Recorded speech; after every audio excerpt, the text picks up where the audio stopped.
পুজো করা হয়ে গেলে তারপর কিন্তু দরজাটা বন্ধ করে আমরা বেশ কিছুটা সময় বাইরে ছিলাম। আর তারপর এখন ঘরে এসে এবার কিন্তু প্রসাদগুলো সব প্লেটে প্লেটে নিয়ে এসেছি, কারণ বেশ কয়েকজনকে প্রসাদ দিয়ে আসতে হবে, সেই কারণে কিন্তু প্লেটে সাজিয়ে নিয়েছিলাম। তো প্রসাদ দেওয়া হয়ে গেলে এবার কিন্তু আমরা চলে এসেছি বাজি পোড়ানোর জন্য।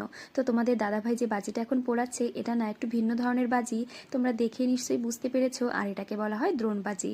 যেহেতু আগুন দেওয়ার সঙ্গে সঙ্গে এটা কিন্তু ওপর দিকে একদম চরকির মতো উড়ে যায়, সেই জন্য এটার নাম কিন্তু দ্রোণ বাজি। তো এই বাজিটা ফাটানো কিন্তু মানে একটু অন্যরকম, আর দেখতেও কিন্তু দারুণ লাগছিল, তাই বেশ কয়েকটা ফাটানো কিন্তু তোমাদের দেখালাম।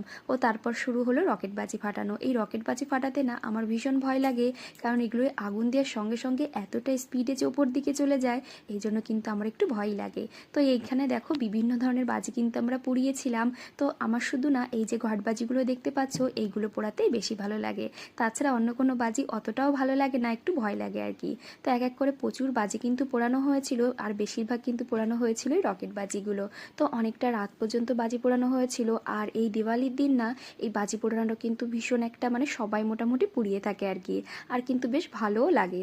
তো তারপর লাস্টে ওড়ানো হলো ফানুস, আর এখানে মোটামুটি 3টে ফানুস ওড়ানো হয়েছিল। বেশ সুন্দর কিন্তু ওপর দিকে দেখো উড়ে চলে যাচ্ছে, আর একটুও কিন্তু নিচের দিকে আসেনি, মানে আমাদের চোখ যতদূর গেছে ততদূর কিন্তু নিচে পড়েনি, মানে এটা উঠতেই থাকছিল। তো ওদিকে যেহেতু নদীটা, সেজন্য নদীর দিকে দেখেছো চলে যাচ্ছে।